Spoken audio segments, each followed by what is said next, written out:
Today, I'd like to speak with you about the ongoing and urgent efforts to avoid a first-ever default and get our fiscal house in order.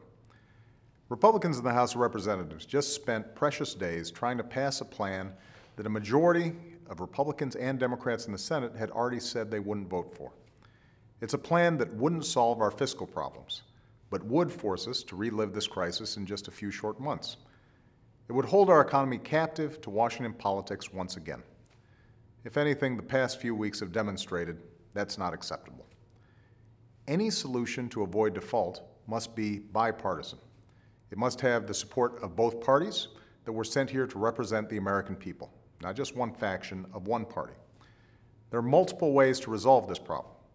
Congress must find common ground on a plan that can get support from both parties in the House and in the Senate. And it's got to be a plan that I can sign by Tuesday. The parties are not that far apart here. We're in rough agreement on how much spending we need to cut to reduce our deficit. And we agree on a process to tackle tax reform and entitlement reform. There are plenty of ways out of this mess, but there's very little time. We need to reach a compromise by Tuesday so that our country will have the ability to pay its bills on time. Bills like Social Security checks, veterans benefits, and contracts we've signed with thousands of American businesses. If we don't, for the first time ever, we could lose our country's AAA credit rating. Not because we didn't have the capacity to pay our bills, we do, but because we didn't have a AAA political system to match it.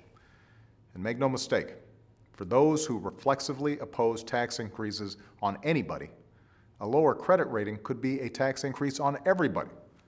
We'd all pay higher interest rates on mortgages and car loans and credit cards. That would be inexcusable and entirely self-inflicted by Washington. The power to solve this is in our hands. All that's needed is a simple vote that Democrats and Republicans have taken for decades, including all of the leaders in Congress today. It was done 18 times under President Reagan, 7 times under George W. Bush, and it must be done again now. It's not a vote that allows Congress to spend more money. Raising the debt ceiling simply gives our country the ability to pay the bills that Congress has already racked up. It gives the United States of America the ability to keep its word, and it lets businesses and our economy breathe a sigh of relief. On Monday night, I asked you to make your voice heard in this debate, and the response was overwhelming.